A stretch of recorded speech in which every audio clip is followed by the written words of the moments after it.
ಯಾಕೆ ಒಂಥರ ಇದೆಯಾ? ಏನಾಯ್ತು? ಏನು ಅಂತ ಹೇಳದೆ, ನಮ್ಮ ಮನೇಲಿ ಅವಳು ಬಂದು ಸೇರ್ಕೊಂಡಿದ್ದಾಳಲ್ಲ ಆ ಭಾವನಾ, ಅವಳಿಂದ ಎಲ್ಲರ ನೆಮ್ಮದಿನೂ ಹಾಳಾಗೋಗಿದೆ. ಎಲ್ರಿಗೂ ಒಂದೇ ಇರಿಟೇಷನ್. ಅವಳಿಗೆಲ್ಲ ಯಾರಾದ್ರೂ ತಲೆ ಕೆಡ್ಸ್ಕೋತಾರ? ಇಗ್ನೋರ್ ಮಾಡತ್ತಾನೆ. ಇಲ್ಲ ಸೊ, ಕೆಲವು ವಿಚಾರಗಳನ್ನೆಲ್ಲ ಹಾಗೆಲ್ಲ ಇಗ್ನೋರ್ ಮಾಡೋಕ್ಕಾಗಲ್ಲ. ಅಲ್ಲಿಂದ ಅಲ್ಲೇ ಚ್ಯೂಟ್ ಹಾಕ್ಬಿಡ್ಬೇಕು. ಸೋಪಿ, ನನಗೆ ನಿನ್ನಿಂದ ಒಂದು ಹೆಲ್ಪ್ ಆಗಬೇಕಿತ್ತು ಕಣೆ. ಅದೇನು ಹೇಳು? ಅದೇ ಆ ಭಾವನಾ ಕೆಲಸ ಮಾಡ್ತಾಳಲ್ಲ ಆಫೀಸು, ಅಲ್ಲಿ ನಿನ್ಗೆ ಯಾರಾದ್ರೂ ಪರಿಚಯ ಇದ್ದಾರಾ? ಅವಳ ಆಫೀಸಲ್ಲಿ ಪರಿಚಯ ಇರೋರು ಯಾಕೆ? ಅವಳನ್ನ ಆ ಕೆಲಸದಿಂದ ತೆಗ್ಸಾಕ್ಬೇಕು. ಅದಕ್ಕೆ. ಯಾಕೆ ನೀನು? ಅವಳ ದುಡಿಮೆನ ಅವಳು ಮಾಡ್ಕೋತಾ ಇದ್ದಾಳೆ, ಅದರಿಂದ ನಮ್ಗೇನು ಪ್ರಾಬ್ಲಮ್ ಆಗ್ತದೆ ಇವಾಗ? ನಿಮ್ಗೆ ಅವೆಲ್ಲ ಗೊತ್ತಾಗ್ತಿಲ್ಲ ಕಣೆ. ಅವಳು ಕೆಲ್ಸಕ್ಕೆ ಹೋಗ್ತಾ ಇರೋದ್ರಿಂದನೇ ನಮ್ಮ ಮನೇಲಿ ಎಲ್ಲರ ನೆಮ್ಮದಿನೂ ಹಾಳಾಗೋಗಿದೆ. ಎಲ್ರಿಗೂ ಸಿಕ್ಕಾಪಟ್ಟೆ ಕೋಪ, ಇರಿಟೇಷನ್ ಬರ್ತಾ ಇದೆ. ಅವಳು ಕೆಲ್ಸಕ್ಕೆ ಹೋಗ್ಬೇಕಲ್ಲ ಅಂತ ಹೇಳಿ ದಿನಾ ಬೆಳಿಗ್ಗೆ ಎದ್ದು ಸ್ಟೈಲ್ ಆಗಿ ರೆಡಿಯಾಗಿ ಪರ್ಸ್ ಎತ್ಕೊಂಡು ಹೋಗ್ತಾ ಇರ್ತಾಳೆ. ಮನೆಯಲ್ಲಿ ಯಾರಿಗೂ ಒಂದು ನಯಾ ಪೈಸದ ಹೆಲ್ಪ್ ಕೂಡ ಮಾಡಲ್ಲ. ಈಗ ನನ್ನೇ ನೋಡು, ನಾನು MBA ಮಾಡಿದ್ರು ಅತ್ತೆ ಮಾವಂಗೆ ಕೆಲ್ಸಕ್ಕೆ ಹೋಗೋದು ಇಷ್ಟ ಇಲ್ಲ ಅಂತ ಹೇಳಿ ಸುಮ್ಮನೆ ಮನೇಲಿಲ್ವಾ? ಅವಳು ಹಾಗೆಲ್ಲ ಅಲ್ಲ. ಯಾರಾದ್ರೂ ಏನಾದ್ರೂ ಅವಳನ್ನ ಕೇಳೋದಿಕ್ ಹೋದ್ರೂ ಕೂಡ ಕೆಲ್ಸಕ್ಕೆ ಹೋಗ್ತಾ ಇದೀನಲ್ಲ ಅಂತ ದುರಂಕಾರ ಅವಳಿಗೆ.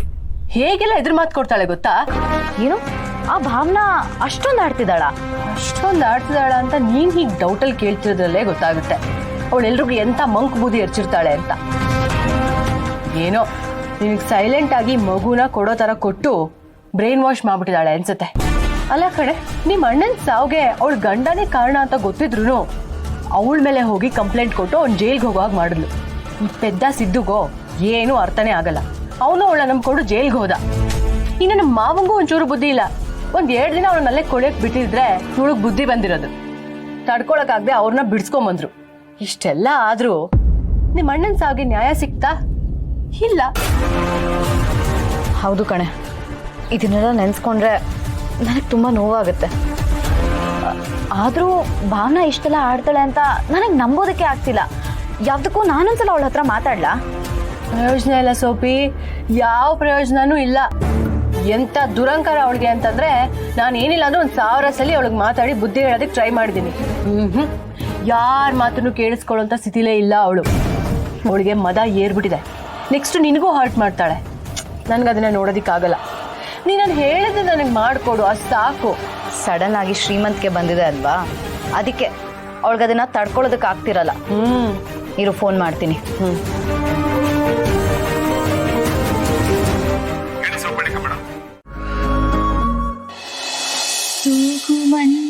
ಮಂಚದಲ್ಲಿ ಕೂತು ಮೇಘ ಶ್ಯಾಮರಾಧೆಗಾತು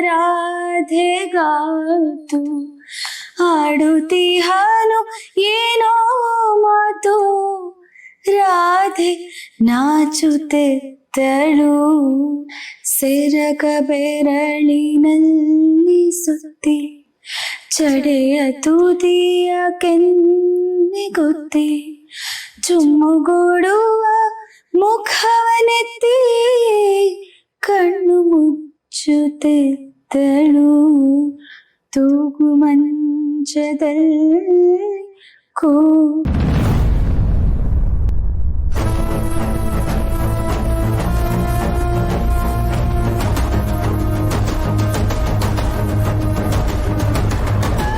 ತನೋರೆ, ನಾನು ಎಷ್ಟು ಸಲ ಹೇಳಿದ್ದೀನಿ ನಿಮಗೆ, ಆದರೂ ಮತ್ತೆ ಮತ್ತೆ ವಿಡಿಯೋ ಮಾಡ್ತಿರಲ್ಲ. ಅಲ್ಲ ಚಂದನ ಅವರೇ, ನಿಮ್ಗೆ ಯಾರೂ ಇಲ್ಲ ಅಂತಂದ್ಮೇಲೆ ವಿಡಿಯೋ ಮಾಡಿ ಪೋಸ್ಟ್ ಮಾಡೋದ್ರಲ್ಲಿ ಏನು ತಪ್ಪಿದೆ ಹೇಳಿ? ಯಾರೂ ಇಲ್ಲ ಅಂದ ತಕ್ಷಣ ಇಷ್ಟ ಬಂದಾಗ ಪೋಸ್ಟ್ ಮಾಡಬೇಕಾ? ನನಗದೆಲ್ಲ ಇಷ್ಟ ಆಗಲ್ಲ. ನೀವು ಎಲ್ಲ ವಿಷಯಕ್ಕೂ ಹೀಗೆ ಮಾಡ್ತೀರಾ ಚಂದನ ಅವರೇ. ಮನೆಯವ್ರ ಮುಂದೆನೂ ಸಂಕೋಚವಾಗಿರ್ತೀರಾ. ಅಲ್ಲ, ಹೇಗೆ ಅಂತಂದ್ರೆ ನಿಮ್ಮನ್ನು ಯಾರಾದರೂ ನೋಡಿದ್ರೆ ಪೊಲೀಸ್ ಅವ್ರಿಗೆ ಹಿಡ್ಕೊಟ್ಬಿಡ್ತಾರೇನೋ ಅನ್ನೋ ಹಾಗೆ. ನಿಮ್ಗೆ ಯಾಕೆ ಇಷ್ಟು ಭಯ? ನಾವೆಲ್ಲ ನಿಮ್ಮವರೇ ಅಲ್ವಾ?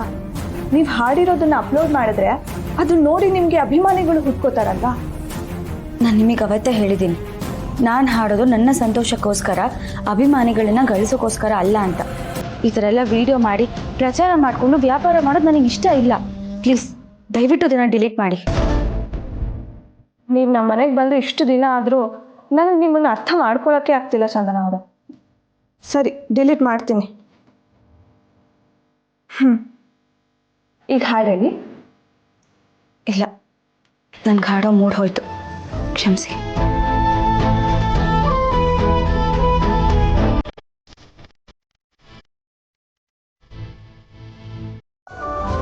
ನಮ್ಮ ಹಿಂಗೆ ಅದು ನಾನು ಹತ್ರ ಇಲ್ಲೇ ಅಂಗಡಿಗೆ ಹೋಗ್ತಾ ಇದ್ದೆ. ಹೇಗಿದ್ದೀರಾ? ಚೆನ್ನಾಗಿದ್ದೀನಮ್ಮ, ನೀನು ಹೇಗಿದ್ಯಾ? ನಾನು ಥರ ಚೆನ್ನಾಗಿದ್ದೀನಿ ಬಿಡಿ ಅತ್ತೆ. ಅತ್ತೆ, ನಿಮ್ಮನ್ನು ನೋಡಿದೆ ಎಷ್ಟು ದಿನ ಆಗಿತ್ತು. ನನಗೆ ತುಂಬ ಖುಷಿ ಆಗ್ತಿದೆ ನಿಮ್ಮನ್ನು ನೋಡಿ. ಈಗ ನೀವು ಎಲ್ಲಿದ್ದೀರಾ ಅತ್ತೆ? ನಾವೀಗ ವೆಂಕಿ ಮನೇಲಿದ್ದೀವಿ.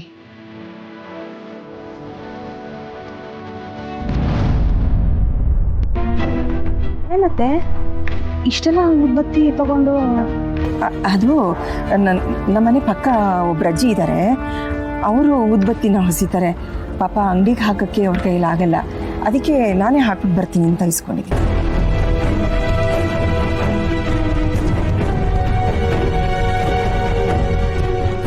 ಅತ್ತೆ, ಹೇಗೂ ಇಲ್ಲಿವರೆಗೂ ಬಂದಿದ್ದೀರಾ, ಇಲ್ಲಿಂದ ಮನೆ ತುಂಬ ಹತ್ರ.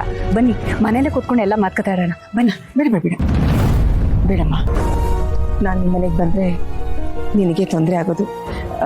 ಹೇಗೂ ನಾವು ವೆಂಕಿ ಮನೇಲಿದ್ದೀವಿ ಅಂತ ಗೊತ್ತಲ್ಲ, ನೀನು ಯಾವಾಗಾದ್ರೂ ಬಾ. ಮಾವ ಹೇಗಿದ್ದಾರತ್ತೆ? ಚೆನ್ನಾಗಿದ್ದಾರಮ್ಮ, ಅವರು ಕೆಲ್ಸಕ್ಕೆ ಹೋಗ್ತಾ ಇದ್ದಾರೆ. ಅತ್ತೆ, ನನ್ನ ಈ ರೀತಿ ನೋಡೋದಕ್ಕೆ ಆಗ್ತಿಲ್ಲ ಅತ್ತೆ. ಏನು ಬೇಕಿದ್ರಾಗಲಿ, ನಿಮ್ಮ ಮಗನ ಹತ್ರ ನಾನು ಮಾತಾಡ್ತೀನಿ, ನೀವು ಮತ್ತೆ ಮನೆಗೆ ಬಂದ್ಬಿಡಿ ಅತ್ತೆ. ವೀಣಾ, ಲೇಟ್ ಆಗ್ತಾ ಇದೆ, ಅಂಗಡಿ ಬಾಗ್ಲು ಹಾಕ್ಬಿಟ್ರೆ ಕಷ್ಟ. ನಾನು ಹೋಗ್ತೀನಿ, ಇನ್ನೊಂದಿನ ಸಿಗ್ತೀನಮ್ಮ. ನಾನು ತಂದ್ಕೊಡ್ಲಾ ಅತ್ತೆ? ಬೇಡ ನಾನು ಹೋಗ್ತೀನಿ. ಹುಷಾರು.